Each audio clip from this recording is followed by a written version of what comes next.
Our time in the Atlantic is extremely limited. However, our patrol continues. According to BDU, our home port of Bergen is no longer available for operations, so we will be returning to Kiel upon the patrol's completion. News is remarkably sparse. The crew knows the end is inevitable, but how much longer is really unknown. It seems like every radio message we receive points to the war ending in just a few days. Hello everybody, Wolfpack here, and welcome to our final episode of our Type 21 series in Silent Hunter 3. The boat is currently at a depth of around 50 meters, and we are really just fleeing the scene of the crime after our attack in the last episode, which was right here. How far away are we? Around 3.7 kilometers away from that sinking. And actually clear the map there. We are currently heading back to the Qorgyle Bank. I'm hoping we can find another convoy or a hunter-killer group or something before the war comes to an end. It's currently May 3rd, 1945. It's almost 2000 hours here. So we will see what we can do in our final days. I have decided that we are going to head back to Kiel upon this patrol's completion. I think that's a pretty good place to end the war.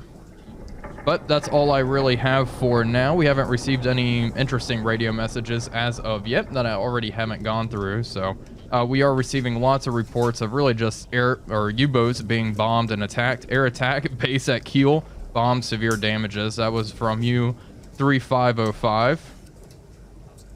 Right there. And yep, see U-1210, U.S. air attack, bombed, flooding.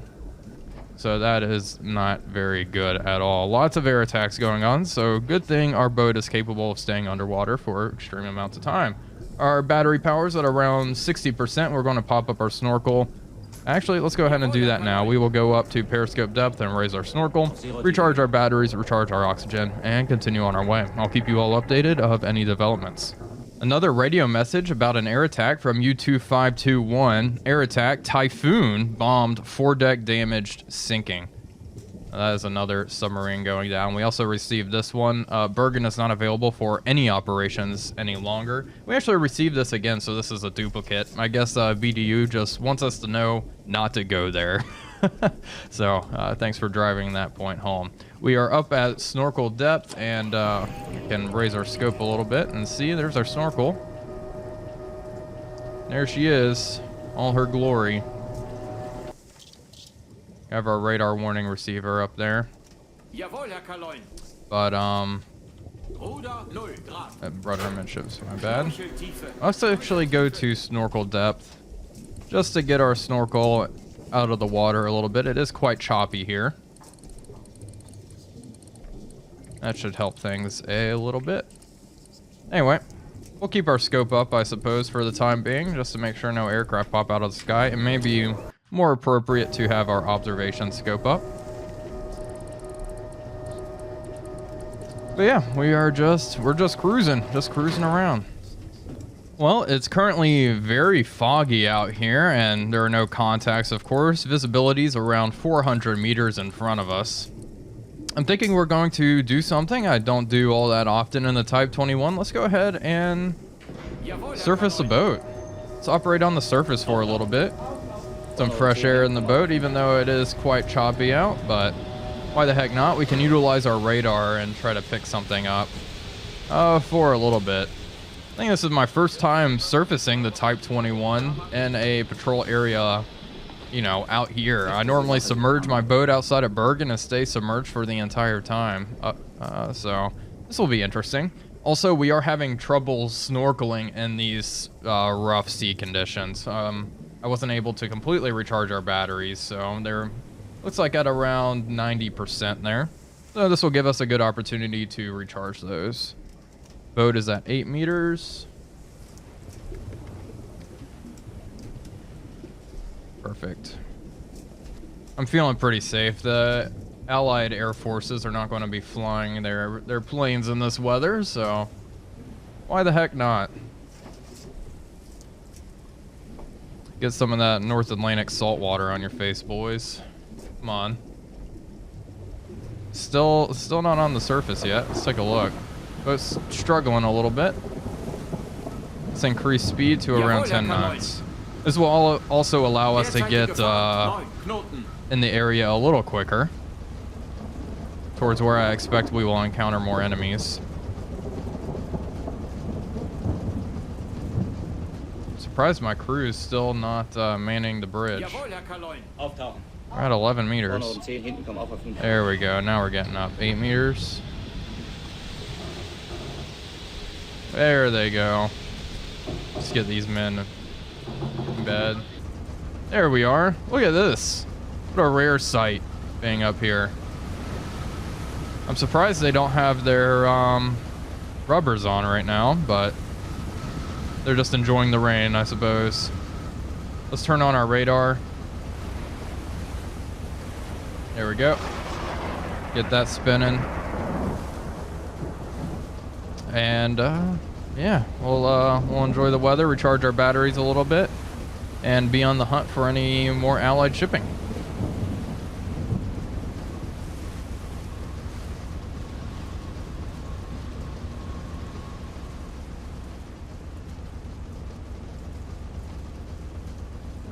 Okay, another radio message here from BDU. La Rochelle has finally been captured and is no longer available for operation. So if we check that out on the map, I guess it's still blue, but it'll probably switch red when the day turns over in game. And just take a look at the map. That is something there. Anyway, we're back at periscope depth, operating normally. We are snorkeling a little bit just to recharge our oxygen, which is now back to full. So far, no enemies sighted. It's been an extremely uneventful, really. Let's raise our scope and take a look at the weather conditions now, though. Look at that. What a contrast. So we're definitely going to be drawing attention to us with our snorkel up here like that, but maybe we'll find something a little enticing in our final days here.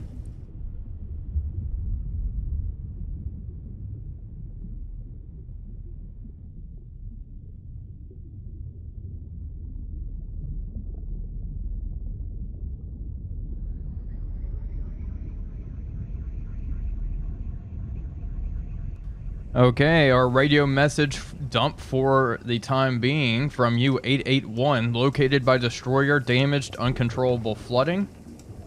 From U-853, attacked by corvette, damaged, severe flooding. From U-1008, enemy aircraft, Sunderland, bombed, forced to scuttle boat. And that is our messages for the day. It's currently May 6, 1945. We got a contact way up here, a lone merchant ship, apparently. So we're moving up here. I'm hoping this is a single shipping lane, that maybe we can find something out here, but we'll see. We're currently moving at around 8 knots. Not conserving battery power nearly as much as we normally do because our time is so limited. I'm just trying to race around and see if we can hunt anything down. It would be nice to sink something this episode, but it's looking like that may not be the case. Well, here we have it. All German forces have unconditionally surrendered to the Allies.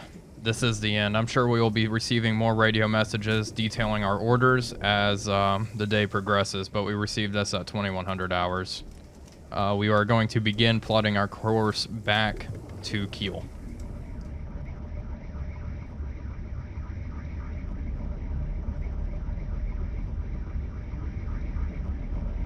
Okay, we were actually snorkeling here. It's May 8th, 1945, and we can look at the map here. Everything's still red, and we have picked up radar signals. Drop the snorkel. I am kind of worried that this is an destroyer. We do not want to be detected, of course. We're not going to sink it, but we are not going to stick around and let it sink us either. Let's see, can we hear this guy on hydrophone? She's racing. I'm not a fan of that. Down to 120 meters. Neue Tiefe 121 Meter. She definitely picked up our snorkel on radar. That's no surprise. Oh boy. Increase speed to 5 knots, please. Well, we're not going to sink her at this point.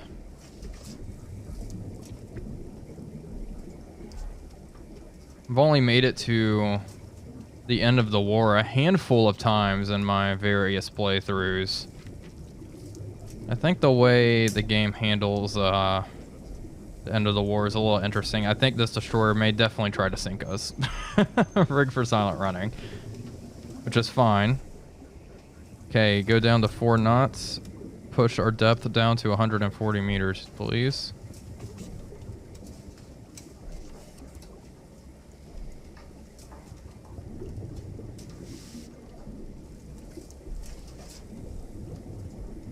Yeah, that destroyer is pretty darn close. Just over 1 kilometer out.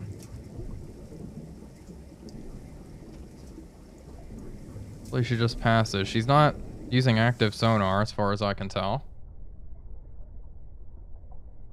Derzeitige Tiefe 140.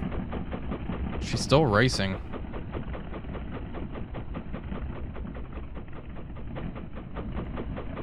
Okay, let's actually order 170 meters. Jawohl, Herr Kaloin. Neue Tiefe 168 Meter. She may just pass astern of us, which would be our best case scenario. Looks like she is. We're getting away. Wir haben kritische Tiefe erreicht, Herr Kaloin. Yeah, I'm aware. We're okay. We'll be okay.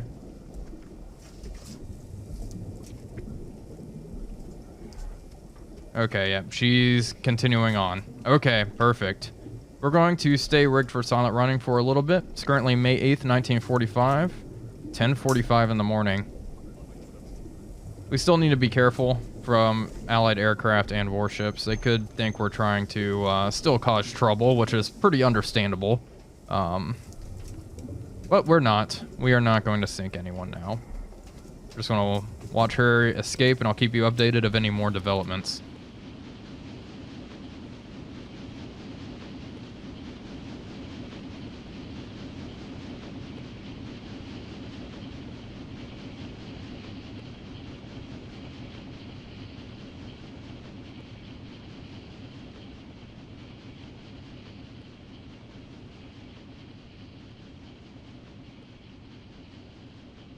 Okay, we've received another radio message from the radio news, VE Day, victory in Europe.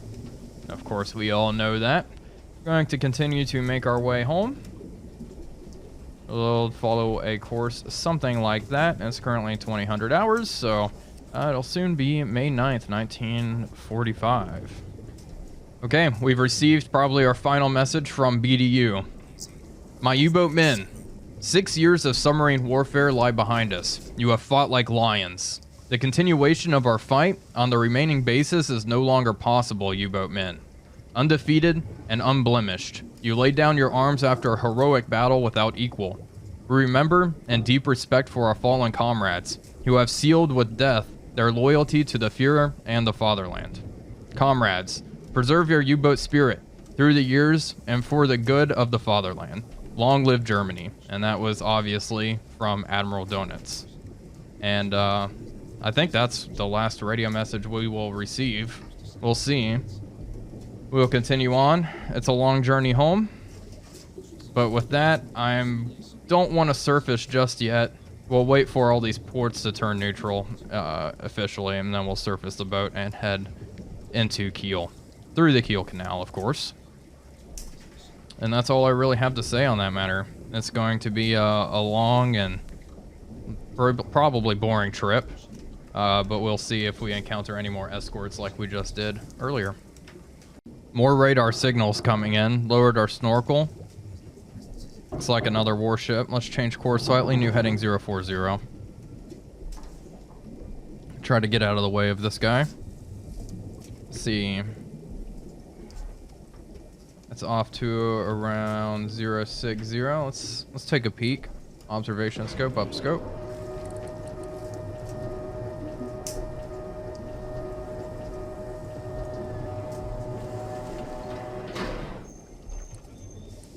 There she is.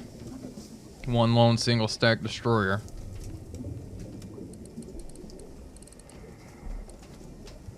Way out there. Probably 3 kilometers, 3 or more kilometers out. Probably closer to 5, actually. Down scope. We'll continue on our way. She doesn't seem like much of a threat.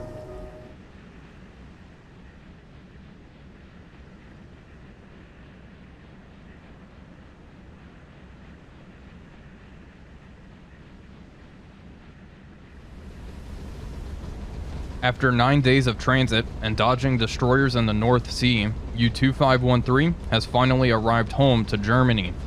U-2513 and her crew of 60 are safe.